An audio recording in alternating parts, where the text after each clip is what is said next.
tragedi-tragedi yang berlaku sehari dua ni dengan kecaman-kecaman dan ayat-ayatnya agak keras dan kasar terhadap kita, maka saya nak sebut jugalah, belum ada sejarah. Dulunya saya kawan-kawan saya PAS banyak tak. Untuk pengetahuan tak, saya baik dengan banyak orang PAS di Kedah. Hampir semua yang di Petua PAS, Pesuruhjaya PAS kawasan ni, saya baik dengan mereka. Di balik Ustaz Hassan Saad, orang yang sangat baik dan sangat menghormati. Saya hormat dia pun hormat kita. Ustaz Hassan Razak di Kulim, kadang-kadang WhatsApp dengan saya ni. Itu semua geng-geng PAS sekarang ni, bukan dulu, ni sekarang ni. Banyak kalau saya nak sebut di Padang Terap, Ustaz Azam misalnya, menjadikan hubungan yang baik. Sebab tu saya nak komen pun saya jadi serba salah.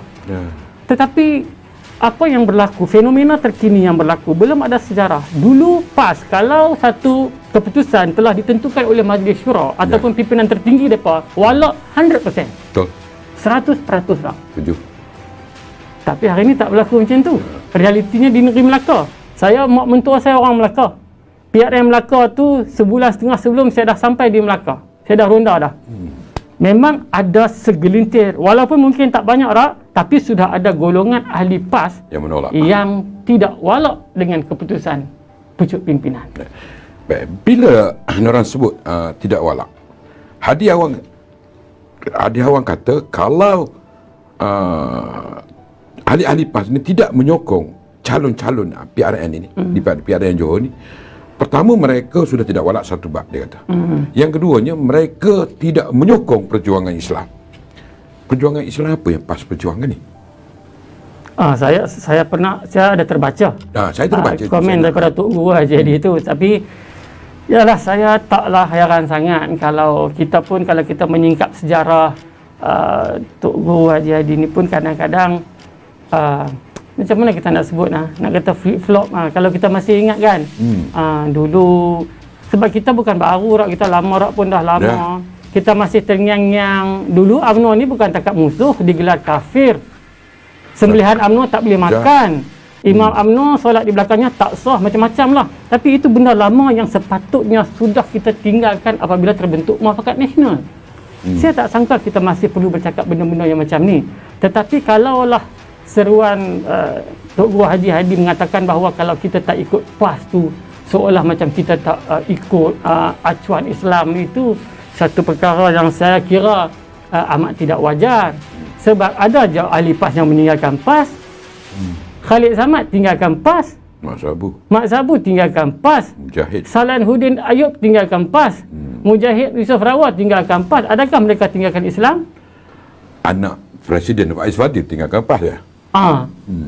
Mereka meninggalkan parti Islam. Mereka tidak meninggalkan Islam. Sebab tu pemikiran dan pemahaman yang sekian lama tertanam dalam pemikiran orang Malaysia ni, bila sebut parti Islam tu, sebab tu kita kena bezakan antara agama Islam dengan parti Islam. PAS ni sebuah parti, macam parti-parti lain juga, macam UMNO juga. Mereka pun bertanding pilihan raya, mereka pun berkempen macam parti-parti lain juga. Sebab tu dulu saya pernah berceramah dengan Profesor Ramlah Adam di Kulim.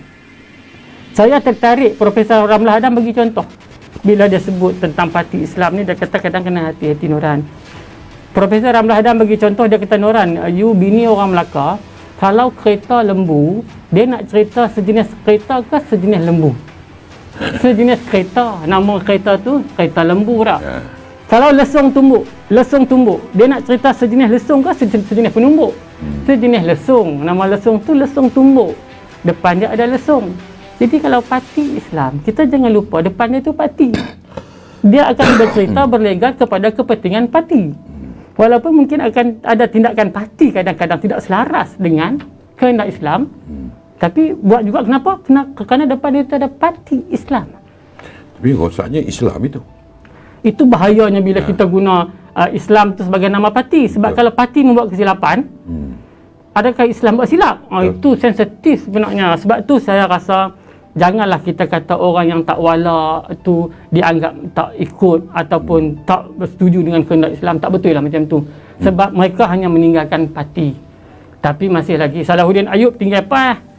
Dia bukan tinggal Islam, dia tinggal parti Islam. Jadi di sini kita kena rasional, kena terbuka, kita jangan emosi. jangan emosi. Biasalah kadang-kadang kita perlu, saya pun ialah kita pun ada kesilapan dan kelemahan sebagai manusia. So, sama juga dengan PAS, mungkin PAS juga ada kelemahan dan kesilapan. Baik. Bila serangan kecaman bertali arus dibuat oleh 3 pemimpin besar PN ini, Noran, saya tengok yang pertama ni secara terbuka mempertahankan ataupun membalas dengan fakta kecaman-kecaman yang dilakukan terhadap kepimpinan. Saya tidak nampak lagi sehingga hari ini daripada yang berjawatan ini menjawab bila serangan. Betul, kita setuju, kita tak nak bercakap tentang parti orang, kita setuju. Dan saya setuju dengan orang. Tetapi apabila setiap hari, contohnya dikecam hari ini, Datuk Zahid jumpa nak suruh tarik kes, Datuk Najib jumpa nak suruh gugur. Kenapa ini tidak berlaku di Melaka? Kenapa Mahyudin tidak dedahkan di Melaka? Dan Najib pernah cabar dia untuk dedahkan segala-galanya. Kenapa di PRN Melaka ini? Peluru tak cukup, Rak. Bahasa paling mudah, saya tengok Tan Sri Muhyiddin ni, dia merasakan bahawa peluru dia tembak di Melaka itu tidak cukup. Kalau Rak pergi ke Melaka, memang Rak pergi Melaka hari itu lama tengok kan. Rak tengok macam mana persiapan parti PPBM di Melaka. Kalau tengok poster dia pun kita naik takut, Rak. Di Pantai Kelebang tu, saya tengok banner-banner Tan Sri Muhyiddin ni, nak kata sama besar dengan Kota El Famosa tu, tipulah. Tapi dia punya grand dia, sama besar burung Garuda setiap satu. Begitu rancak dan bersedih, kita tengok maknanya betul-betul kemas. Abah sayang Melaka ni, Rak, hampir setiap penjuru traffic light. Abah sayang Melaka. Setiap penjuru bumi Melaka hari itu, masa kempen PRM Melaka tu, Abah sayang Melaka. Rak baca, Rak? Betul. Tetapi apa jadi? Keputusan keluar. Habis dah. Tan Sri Muhyiddin dah hantam dah pasal 1MDB. Dah hantam dah bosku. Dah hantam dah Zahid. Segala-gala keburukan telah dilemparkan kepada Parti UMNO dan Barisan Nasional. Tapi akhirnya rakyat Melaka, rakyat yang bijak menilai ni, dia menterjemahkan undi dia kepada BN. Sebab tu BN boleh menang banyak. So Tan Sri Muhyiddin tengok dengan macam tu punya dahsyat peluru tembak pun tak berkesan. Sebab itulah di Johor ni dia keluar peluru-peluru baru yang kadang-kadang itu yang terkeluar podah semua tu. Podah keluar dah. Contoh di Melaka dia boleh keluar perkataan bodoh. Ya, ini bodoh. Tetapi akhirnya dinilai rakyat. Sebab tu di Johor juga saya yakin rakyat negeri Johor juga bijak menilai, Rak. Sebab tu kita tidaklah terlalu ambitious. Tetapi insya-Allah saya yakin rakyat Johor, walaupun ada pertambahan pengundi muda 18 hingga 21 tahun. Cuma Johor ni kita lain sikit dia, sebab pertambahan pengundi baru ni 750,000 bukan satu angka yang sikit, Rak. Di negeri Johor ni 750,000 pengundi baru dan hampir 30%, 170,000 tu 18 hingga 21 tahun. Yang umur mereka ni belum ada track record di Malaysia. Sukar untuk kita nak agak mana kecenderungan pemikiran umur 18, 19, 20, 21. 170,000 lebih. Yang selebih, hampir 3 yang selebih tu yang selebih tu 21 tahun ke atas lah. Baik. Ada sedikit lagi tentang PAS. Sekali lagi, PAS kali ini dia bertanding di PRN Johor tidak menggunakan lambang bulan, lambang PAS. Berpuluh tahun ni PAS julang ni lambang bulan ni. Dan demi kuasa ni mereka sanggup kebumikan lambang ni. Ini tak berlaku zaman Nabi. Zaman Nabi tu kalau kita pegang panji-panji tu kan, orang kata terpotong tangan kiri, tangan kanan. Maknanya itulah lambang perjuangan. Yalah. Apa nilai bulan kepada PAS zaman Hadi ni? Sampai 2 kali dia sanggup buang ni. Sebab itulah dalam politik ini kadang-kadang orang pun kadang dia belajar juga teori Machiavelli, Tun M punya style ni. Politik menghalalkan cara. Walaupun itu luar tabi'i. Tak pernah PAS bertanding tak menggunakan lambang PAS. Tetapi ketika kita terdesak, ketika kita desperate, ketika kita bimbang, kita tewas, maka dia mencari 1000 jalan. Dan kalaupun cara tu mungkin tak pernah dia orang buat. Tapi kalau itulah salah satu cara untuk mereka yang lebih yakin menghadapi pertempuran dalam peperangan PRN ni, mereka akan sanggup buat walaupun agak luar biasa, luar tabi'i dan sebagainya kan. Sebab saya rasa PAS sendiri pun dia tidak yakin dengan kekuatan dia, sebab Johor bukan kubu kuat PAS. Kalau di Terengganu tak mungkin PAS tak berani menggunakan lambang mereka sendiri. Kalau di Kelantan tak mungkin. Tetapi bila di Melaka, bila di Johor, PAS pun sedang yang mereka tidak ada kekuatan di Melaka dan Johor. Mereka perlu menumpang kekuatan orang lain. Sebab itulah saya kira mungkin atas alasan tu ada kewajarannya. Sebab dia tahu PAS tak popular. Kalau tak lambang PAS di Melaka, tak menang satu kerusi tak kan? Tak. No point. Begitu juga di Johor, dia tak berani letak. Sebab dia orang dalam senario politik negeri Johor tu, orang tahu PAS tidak ada kekuatan di situ. Maka untuk apa dia buat lambang ni apa? Dia nak jual ni mesti brand dia tu brand yang dia agak orang suka. Breeze, kita buh fab kan, bukan iklan Breeze ni. Lambang tu agak-agak buh lambang tu orang suka, maknanya itu memang popular di kalangan tu. Tapi kalau buh lambang tu tak popular, orang tengok boleh memberi kesan kepada sokongan. Sebab tu saya kira PAS memilih untuk tidak memakai lambang mereka itu ikut negeri mana dia bertanding lah. Ikut maknanya untuk jadi macam di Johor ni no point buh lambang pun, sebab Johor bukan kubu kuat PAS. Adakah ahli-ahli PAS di peringkat bawah sedar bahawanya kepimpinan Hadi Awang hari ini sedang menyeleweng daripada perjuangan PAS yang sebenar?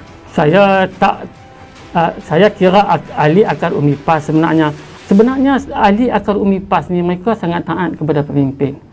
Tetapi saya nak beritahu kepada bukan saja di negeri Kedah, di banyak negeri ini perbezaan. Ada beza sekarang ni. Ini politik fenomena baru ni kita kena selami betul-betul. Dinamika politik berlaku macam-macam. Kalau kita tengok dalam pimpinan PAS sekarang pun berbeza pandangan pendapat. Kalau kita tengok Ketua Pemuda PAS yang lantang bersuara baru ni, meninggikan suara macam tu, ditegur oleh Khairuddin, ditegur oleh ada juga Ning Abdul dan sebagainya. Maknanya di kalangan pemimpin PAS juga berbeza pandangan. Ini biasa, sama aja, parti mana pun lebih kurang kadang-kadang sama. Begitu PAS pun tak terlepas daripada benda ni. Dan akar umbi PAS, saya kalau di kawasan saya di Kedah ni, sebenarnya di peringkat bawah ni, akar umbi PAS dan UMNO ni masih sayangkan muafakat nasional. Di mana-mana negeri pun mereka masih menaruh harap. Saya tahu ketika saya pergi, dia kata maklum tolonglah buat macam mana bagi kita kekal muafakat nasional ni kan. Saya kata iyalah, saya nak buat macam mana, muafakat nasional ni dia kena ada dua. Kalau satu tak jadi, kalau UMNO yang nak panggil nak kapok, hak satu lagi nak lari pi, jenuh tarik lah. Tapi majoriti akar umbi di bawah masih sayangkan muafakat nasional. Tapi apa kita boleh buat bila PAS dah memilih PPBM itu sebagai rakan mereka dan berdaftar lah. Kena faham ni. Ramai juga orang di luar sana, ada juga yang kata pasal apa yang lari pada muafakat nasional. Malahan UMNO dituduh pula alasan PAS meninggalkan muafakat nasional kerana dikatakan UMNO ini tidak taat kepada piagam muafakat nasional. Itu yang saya paling sedih sekali. Nak lari lah. Jangan tuduh UMNO yang nak tinggalkan muafakat nasional. Sebab satu, Malaysia tahu muafakat nasional ni PRN Sabah apabila PAS memilih berdaftar bersama dengan PPBM. Di situlah titik mula hilangnya muafakat nasional. Bila PAS sudah berdaftar ni, dia bukan bekerja sama dengan PPBM tanpa pendaftaran. Dia berdaftar dalam Perikatan Nasional dengan PPBM. Maka daripada detik itulah dah tak ada muafakat nasional sebenarnya. Sudah jadi akademik.